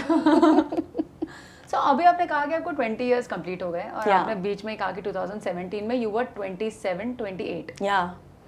तो अब अचानक से 44 कैसे हो गए आप? गूगल पे देखा था। हाँ, क्योंकि मैं आई वाज रियली शॉक्ड। ये सेम चीज एक्चुअली आम्रपाली के साथ हुई है, if you don't know. Age को लेके। हाँ। सो हर एज इज 34 और 35। वी आर सेम एज, मैं भी 35 हूँ अभी। हाँ, उसका गूगल पे एज रॉन्ग है। अरे यार, आई डोंट नो किस बंदे ने वो विकिपीडिया बनाई है, और पता है इस एज को लेके ना, और गूगल पे जो लिखा है उसकी वजह से ना रियल लाइफ में बहुत प्रॉब्लम्स होती हैं। मेरे लोग आकर लिखते भी हैं मेरे पेज पे कि बुढ़िया बुढ़िया बुढ़िया, इस तरह के कमेंट्स करते हैं। बट ठीक है, अगर मैं उन लोगों को बुढ़िया दिखती हूँ कोई प्रॉब्लम नहीं है, बुढ़ी होना बहुत प्राउड की बात होती है। बट वो एज गलत लिखी हुई है। पर कैसे मान सकता है कोई कि आप 44 के? लोग मुझे पूछते हैं, लोग मुझे पूछते हैं कि आप कैसे मेंटेन करती हैं, आप इतनी जवान कैसे दिख रही है। अब मैं कैसे बताऊं? जवान हूं मैं कैसे बताऊं? जब मैं 44 की हो जाऊंगी तो अपने आप मेरे चेहरे पे नजर आएगा, राइट? यही सेम। बट ये चीज तो बहुत गलत है। ये जो गूगल पे लिखा है ना वो रॉन्ग एज है, मेरी वो एज नहीं है। बहुत ही सिंपल काउंटिंग है यार। 14 साल की एज में पहली फिल्म की, अभी 20 साल हो गए। 34 बेसिक मैथ्स नहीं आता लोगों को। 35 अभी मुझे कंप्लीट हो जाएगा एक्चुअली नवंबर में। नवंबर बॉर्न। या सो गलत एज लिखा हुआ है। मैंने कई बार इस बारे में जवाब भी दिया। मेरी माँ 53 साल की है, तो उनकी बेटी 44 की कैसे हो सकती है? मुझसे बड़ी बहन भी है एक। तो वही एक्चुअली ये ना मैंने आम्रपाली के टाइम पे भी मुझे फर्स्ट टाइम पता चला कि उसकी एज गलत है विकिपीडिया पे, she 6 years younger. You know जब मैं, अगर उसकी वो एज है तो मेरी क्या होगी? जब मैं फ्रेंड सर्कल में बैठती हूँ और जैसे कभी होता है ना कि आप किसी ऐसे के साथ बैठे हैं जो काफ़ी क्लोज हैं आपके, हाँ। तो ये एक बड़ा मुद्दा रहा है मेरी लाइफ में। हाँ। कि आप तो 44 के हो। मैंने कहा नहीं यार, आई एम नॉट 44। नहीं, गूगल पे तो लिखा है। अरे मैंने कहा मैं एक जिंदा औरत बोल रही है अपने बारे में। गूगल पे यकीन है कि जो जिंदा बाकायदा बोल रही है उस पे यकीन है, तो ये बड़ा मुद्दा हो जाता है। बट ठीक है, मेरा रियल विकिपीडिया भी है लेकिन लोग उस पर फोकस नहीं करते हैं। हाँ है, अलग से भी जो फेक है उस पे फोकस करते हैं। अच्छा, आपके रियल विकिपीडिया, क्योंकि मेरे को एक्सेस है उसमें एक्चुअल मेरी एज, मेरा नाम सब कुछ लिखा है। लेकिन सर्च करने पे 44 वाला ही आता है। हाँ, वही सर्च करने पे वही आया मुझे। इसीलिए तो एक और चीज भी है जो विकिपीडिया पे लिखी हुई है आपके बारे में। क्या? आप और रवि जी रिलेशनशिप में हैं। ओह गॉड, मुझे ना मुझे कई बार लोगों ने ये पूछा है। हाँ। लेकिन मैं बताऊं, रवि जी ऑलरेडी मैरिड हैं। हाँ, और उनके बड़े अच्छे बच्चे हैं और मैंने उनके साथ आई थिंक 18-19 फिल्में कर ली हैं। रवि जी मेरी केमिस्ट्री बहुत अच्छी, बहुत एक फ्रेंडशिप वाली केमिस्ट्री रही हमेशा से उनके साथ। स्टार्टिंग दौर में उन्होंने भी मेरे साथ फिल्में नहीं की, लेकिन जब उन्होंने मेरे साथ पहली फिल्म की देवरा बड़ा सतावेला, तो उन्होंने कहा यार यू आर वेरी गुड। और उसके बाद उन्होंने मुझे बहुत सपोर्ट किया रवि जी ने। और एक होता है ना कि जैसे हिंदी में काजोल और शाहरुख की केमिस्ट्री नजर आती है क्योंकि they are very good friends, वैसे रवि जी और मेरा है। रवि जी ने हमेशा, मुझे लगता है मुझे ही नहीं, वो अपनी हर एक्ट्रेस को बहुत मोटिवेट करते हैं। तो बिल्कुल भी नहीं है रवि जी के साथ कोई भी रिलेशनशिप, और ना कभी था ना कभी होगा। वो मेरे बहुत अच्छे दोस्त हैं। वाह। तो आपने अभी अवार्ड शोज की बात की और आपने बताया कि ना उनकी खास जो होते हैं। सो इस इंडस्ट्री में उनकी खास का प्रथा बहुत लंबा चल रहा है और बहुत पुराना है ये। सो जोड़ियां यहाँ पर काफी समय तक बहुत सारी जोड़ियां रही है। अभी जैसे मैं जोड़ियों की बात कर रही हूँ, बट आम्रपाली और निरहुआ जी की जोड़ी तो अभी तक भी चल रही है। कैसे ऐसी आम्रपाली हो, अक्षरा हो, काजल हो, बाकी की जोड़ियां तो अभी एक्स हो गई हैं और अभी तक आई थिंक निरहुआ जी और आम्रपाली ही चल रहे हैं साथ में। मैंने इस बारे में बहुत बार बातें की हैं, किसी पॉडकास्ट में नहीं की हैं, लेकिन मैं अपने इंस्टाग्राम के थ्रू हमेशा रिएक्ट करती रहती हूँ। मैं बिल्कुल भी जोड़ियों के सपोर्ट में नहीं हूँ। मैं ऐसा कभी नहीं चाहूँगी कि किसी इंडस्ट्री का एक स्टार अगर साल की 10 फिल्में कर रहा है तो एक ही हीरोइन के साथ कर रहा है। इसको अपोजिट एंगल में भी ले सकते हैं कि एक स्टार हीरोइन एक ही हीरो के साथ फिल्म कर रही है। ये अच्छा लगता नहीं है देखने में। लेकिन दिक्कत वहाँ आती है ना जब जैसे बीच में कुछ हुआ था कि बहुत सारी एक्ट्रेसेस ने पोस्ट किया था कि इन जोड़ियों की वजह से हमें काम नहीं मिलता, इन जोड़ियों की वजह से टैलेंट आगे नहीं आ पा रहा। तो इस बार जब ऐसी चीज़ हुई ना, तो मैं उन गर्ल्स के साथ नहीं थी, मैं जोड़ियों के साथ थी एक्चुअली। क्योंकि मेरी दृष्टिकोण से जोड़ियां सबकी हैं, किसी की नजर आती हैं, किसी की नजर नहीं आती हैं। और जो एक्ट्रेसेस इस पर आवाज उठा रही थी कि हम टैलेंट आगे नहीं आ पाता जस्ट बिकॉज ऑफ कि ये हीरो के साथ ये हीरोइन चिपकी है तो ये हीरो के साथ ये हीरोइन चिपकी है, उनकी भी तो जोड़ियां हैं। जोड़ियां फाइनेंसर के साथ किसी की जोड़ी है, कैमरामैन के साथ किसी की जोड़ी है, डायरेक्टर के साथ किसी की जोड़ी है, प्रोड्यूसर के साथ किसी की जोड़ी सबकी है। और वही लड़कियां बात कर रही हैं इन जोड़ियों के बारे में जो ऑलरेडी अपनी जोड़ी के थ्रू ही आ रही हैं फिल्मों में। और किसी भी टैलेंट को ना 5 फिल्में बहुत होती हैं अपना टैलेंट दिखाने के लिए।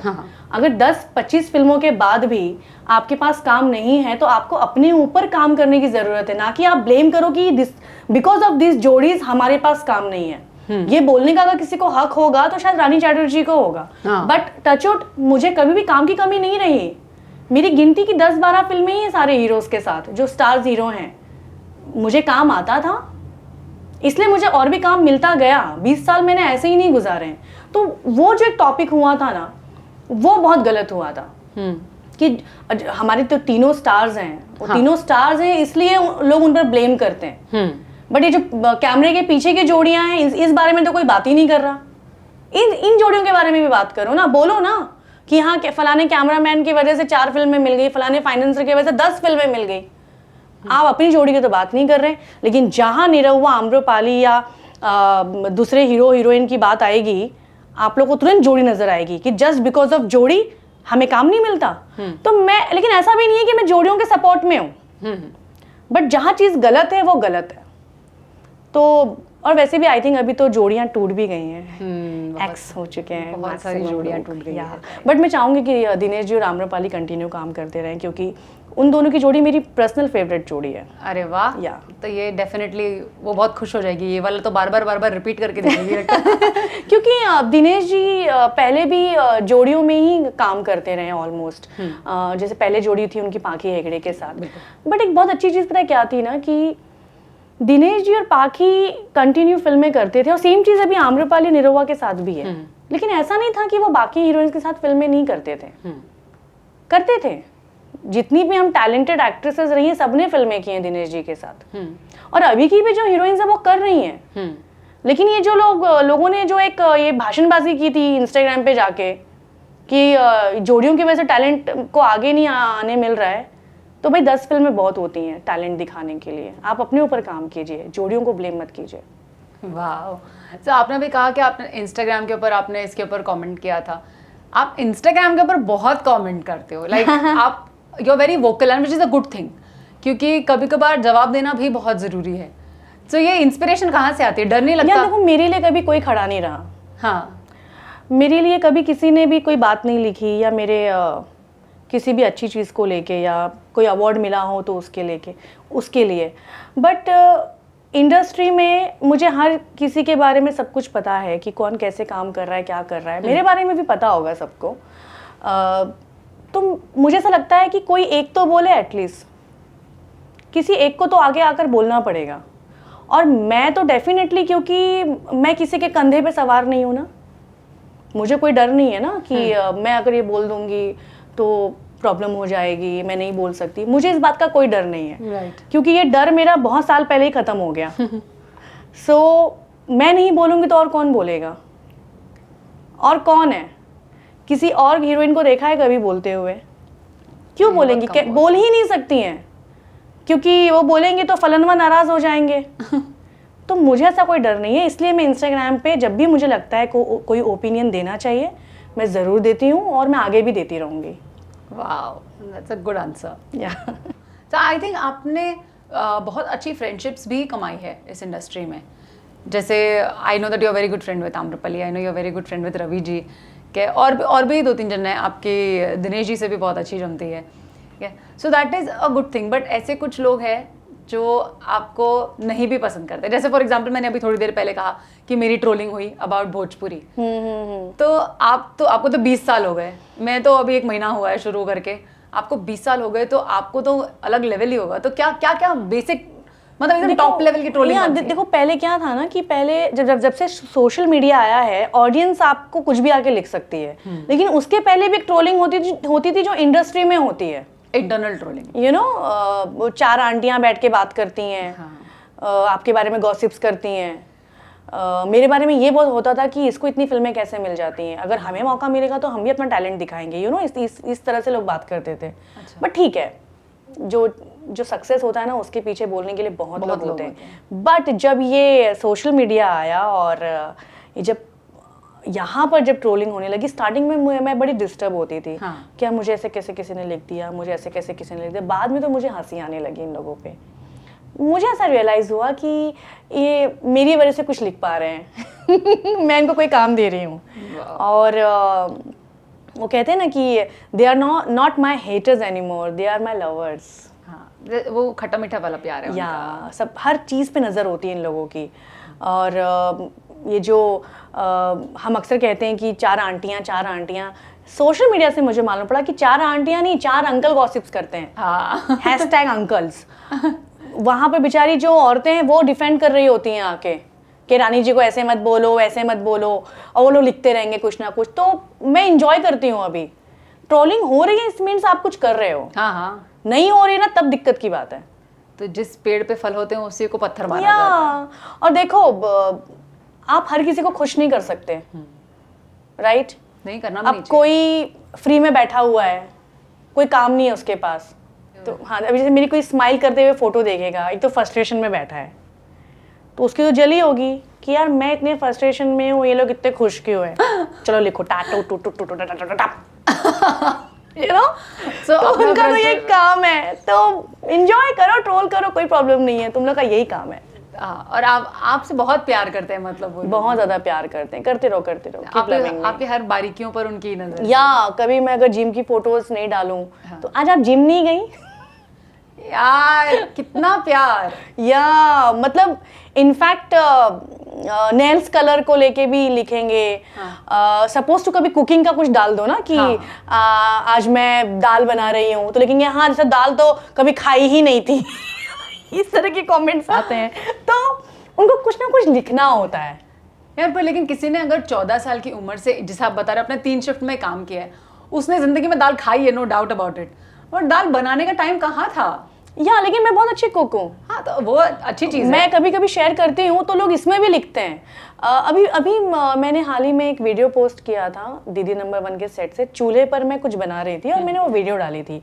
उस पे ऐसी लाइन से जिंदगी में पहली बार जैसे चूल्हा देखा है, जिंदगी में जैसे पहली बार रोटी बना रही, मतलब उन लोगों को मजा आता है ये करने में। और मैं मैक्सिमम जितने भी एक्टर हैं या जो गर्ल्स हैं हमारी जो रील्स बनाती हैं, पोस्ट करती हैं, बिल्कुल भी तुम लोग इस पे इफेक्ट नहीं होना चाहिए ट्रोलर्स की वजह से। मैं तुम्हें भी कहूंगी आंचल, बिल्कुल भी नहीं, क्योंकि इन लोगों का तो एक काम है, तुमने उनको कोई काम दिया एक्चुअली, तुम हो इसलिए वो ट्रोलर्स हैं। सही बात है। और आपने जो कहा ना कि ट्रोलिंग वाले अंकल होते हैं, अंकल हैशटैग अंकल, हाँ या क्योंकि मैंने ये चीज नोटिस की कि मेरे इस पे भी जो ट्रोलिंग आ रही है जो भोजपुरी को लेकर, और यू नो कि मैं भोजपुरी में नहीं बात कर रही हूँ, जो भी तुम भोजपुरी नहीं बोल पाती हो इसलिए ट्रोल होती हो, मैं इंग्लिश ठीक से नहीं बोल पाती हूँ इसलिए मैं ट्रोल होती हूँ। तो वो लोग कभी भी किसी चीज में खुश नहीं होंगे, खुद तो कुछ नहीं कर रहे होंगे, आई एम डैम श्योर, क्योंकि इतना वेला टाइम उन्हीं के पास हो सकता है जो कुछ नहीं कर रहा होता है। जैसे मैंने कहा ना, मेरी स्माइलिंग फोटो देख के उनकी जल जाती होगी, तो ट्रोल करते हैं कि इतना क्यों हंस रही है ये यार, इतना क्यों दांत दिखा रही है, कोई खुश है, बट वो यही तो बर्दाश्त नहीं होता है ना। अब जो सोशल मीडिया है इसलिए हमको इतने फ्रंट ऑफ नजर भी आने लगे हैं। देखो ये आंटियां तो बचपन से ही सबकी जिंदगी में है, औरतों को यूं ही बदनाम कर रखा है लोगों ने, लेकिन एक्चुअल में गॉसिप्स तो ये अंकल करते हैं, वो तो डिफेंड करते हैं हमें। हाँ मैंने भी देखा है मेरे कमेंट हम औरतें तो वो मैं एक कहावत कहती हूँ कि जब 10 औरत मरी होगी तो कोई एक ऐसा आदमी पैदा हुआ होगा जो गॉसिप्स करता है, जो ट्रोलिंग करता है। जो ट्रोलिंग करता है, और बहुत क्रिएटिविटी लगती है ट्रोलिंग में। लेकिन अब मुझे ये बोलने भी ना बहुत खराब लगता है, क्योंकि इसमें भी औरतें आती हैं, औरतें करती ही नहीं है, ये सब आदमी कर रहे हैं। और मेरे तो पेज पे मैक्सिमम मेल्स ही हैं जो आके मुझे ट्रोल करते हैं, लेकिन प्यार करने वाले भी बहुत लोग हैं। हाँ, नहीं, प्यार तो सचमुच में बहुत करते हैं and I am very blessed. मुझे मैक्सिमम कमेंट्स आते हैं कि अब जिम करके क्या कर लोगी, किसी को पकड़ लो और शादी कर लो। क्यों? आई डोंट नो, उनको शायद उनकी शादी भी हो गई होगी और वो लोग बूढ़े भी दिख रहे होंगे, और वो लोग बचपन से जिस हीरोइन को देख रहे हैं वो बूढ़ी नहीं हो रही है, तो उन लोगों को बहुत दिक्कत हो रही है। तो गाइज चलते रहो, I don't care, I love the attention. मुझे कोई फर्क नहीं पड़ता तुम लोग कितना भी ट्रोल करो। वाह, ये in real life also my attitude same, मुझे कोई फर्क नहीं पड़ता, कोई फर्क नहीं पड़ता, बोलो जितना बोलना है बोलो। कोई आके मेरे अकाउंट को ब्लॉक भी करता है, तेल लेने जाओ, ऐसा वाला एटीट्यूड है। बट आई थिंक आप थोड़ा सा मुझे देके जाइएगा ये वाला आपका एटीट्यूड, मेरा नया है ना। अभी और 4 ट्रोलिंग हो जाए तुम्हारी, अपने आप ये एटीट्यूड आ जाएगा। अच्छा, तो ठीक है, अगर आ गया तो मैं बहुत खुश हूँ। आ जाएगा, क्योंकि देखो ये लड़कियों को तो मुझे लगता है कि ये तो बचपन से हाँ, इसकी ट्रेनिंग होती है ना। लड़कियों को हर जगह पे जज किया जाता है, जीन्स पहनती है जज करेंगे, साड़ी पहनती है ये गवार है जज करेंगे, शॉर्ट्स पहनती है बहुत मॉडर्न है जज करेंगे, ठीक है, खाना बनाने नहीं आता जज करेंगे, खाना ही बनाती रहती है तुम तो दिन भर खाना ही बनाती रहती हो जज करेंगे। तो लड़कियों को तो बचपन से ट्रेनिंग दी गई है, इस बात की ट्रेनिंग है उनको ऑलरेडी। तो ये इन लोगों से क्या डरना जिनको हम जानते भी नहीं है, जिनकी फेस भी नहीं देख सकते। हाँ, लिखो जो लिखना है लिखो। तो लड़कियों को तो ट्रेनिंग है इस चीज की यार, हर चीज में जज की जाएंगी लड़कियां, सक्सेसफुल है तो भी जज की जाएंगी, घर में खाना बना रही है तो भी जज की जाएंगी, क्या करती हो दिन भर तुम घर पे, और फिर जो काम कर रही है ऐसा कौन सा तुम्हारा काम होता है जो तुम इतनी रात को आती हो। तो जज तो हर जगह करते हैं यार। Very true. हाँ, रियलिटी, ये तो हमारी रियलिटी है हमारी सोसाइटी की, ये तो तैयारी है हमारी इसकी। या सो मुझे कोई फर्क नहीं पड़ता है किसी चीज से, मुझे पता है मैं क्या कर रही हूँ, मेरा काम दिखेगा, मेरा काम बोलेगा, लोग मुझे जितना भी नीचे खींचना चाहेंगे खींचें। और अब क्या ही खींचेंगे, अब मैंने जो अचीव किया है ज़िंदगी में, आई एम वेरी हैप्पी। और मेरी ऑडियंस मेरी फ़न देखना चाहती है, मेरी ऑडियंस मुझे स्क्रीन पे देखना चाहती है। जब तक मेरी ऑडियंस मुझे देखना चाहती है मैं काम करती रहूँगी, दैट्स इट। और ऐसा ही हो आपके साथ में, हमेशा भगवान आपको बहुत सारा काम दे। और बहुत सारे लोग हैं जो मेरी तरह आपको बहुत प्यार करते हैं। Yes. हम आपको और ज़्यादा देखना चाहते हैं, हम आपको अलग अलग प्लेटफॉर्म्स पे देखना चाहते हैं। मैं डेफिनेटली आपका वेब सीरीज तो अब आज का मेरा बिंज वॉचिंग है, देखना मुझे देखना है, बिकॉज अकेले देखना। हाँ, मैं अकेले ही देखूंगी एंड मैं एंजॉय करूंगी, और मैं आपको उसके बाद में कॉल करके बताऊंगी भी। यस, श्योर, बिल्कुल बताना मुझे। तो thank you so much Rani ji. Thank you, मुझे बहुत अच्छा लगा यहाँ पे आके। आज मैंने बहुत खुलकर बातें की हैं, और मैं अपनी ऑडियंस से भी कहना चाहूँगी कि भोजपुरी फिल्में बहुत अच्छी होती हैं, आप लोग ज़रूर देखें। और भोजपुरी फिल्मों में आपको पूरा इंडियन कल्चर नज़र आएगा, बहुत अच्छे कॉन्सेप्ट के साथ आ रही हैं फिल्में। और बिल्कुल भी जज मत कीजिए भोजपुरी को, क्योंकि एल्बम इंडस्ट्री अलग है और फिल्म इंडस्ट्री अलग है। मैं ये मैसेज देना चाहती हूँ। मैं जब भी इंटरव्यूज़ देती हूँ मैं ये लास्ट में ज़रूर बोलती हूँ, क्योंकि हमारी इंडस्ट्री को लोग बहुत जज करते हैं जस्ट बिकॉज ऑफ 2-3 प्राणी ऐसे हैं हमारी इंडस्ट्री में जो हमेशा कंट्रोवर्सी में ही नज़र आते हैं। तो लोगों को लगता है कि यही हो रहा है हमारी भोजपुरी इंडस्ट्री में, ऐसा नहीं है। तो प्लीज़ हमारी फिल्मों को फोकस कीजिए। ओके, वाह, so thank you so much Rani ji. But before we end, हम आपको कुछ देना चाहेंगे, पर मैं आपसे फिर भी एक आखिरी क्वेश्चन ऐसा पूछना चाहूँगी कि क्या आपको लगता है कुछ हमारे बीच जो बातें हुई है, कुछ छूट गया है, कुछ आप और कुछ शेयर करना चाहते हैं? नहीं, मुझे लगता है छूट बहुत कुछ है यार। अभी तो 20 साल में इतना कुछ किया है, मैं यही जानना चाहती थी आपसे। इतना कुछ किया है, बट मैं चाहूंगी कि इस 1 घंटे 2-1.5 घंटे के पॉडकास्ट में इतना, ताकि मुझे वापस आने का मौका मिले। मैं यही चाहती थी आपसे। मुझे वापस आने का मौका मिले, और इंडस्ट्री में रोज कुछ ना कुछ नया होता है, फिर उस पर मेरी क्या राय है ये देने के लिए मैं जरूर इस शो में आऊंगी। वाह, मैं ये देखिए आपने मेरी दिल की बात एकदम से। बट आई थिंक मैंने बहुत कुछ बोला है आज पॉडकास्ट में। कई लोगों को शायद बुरा भी लगे, अच्छा भी लगे, बट मैं एक चीज जरूर बोलना चाहूंगी कि जो लोग भी इस पॉडकास्ट को, मेरी बातों को जज करें, वो ये सोच के जज करें कि मैं इंडस्ट्री में हूँ और मैं उतना कुछ देख रही हूँ जो शायद आप लोग नहीं देख रहे हैं। आप लोग वही देख रहे हैं जो आप लोगों को दिखाया जा रहा है। तो मैंने जो भी बातें की हैं वो अपने पर्सनल एक्सपीरियंस से की हैं, जो मेरे साथ चीज़ें हुई हैं।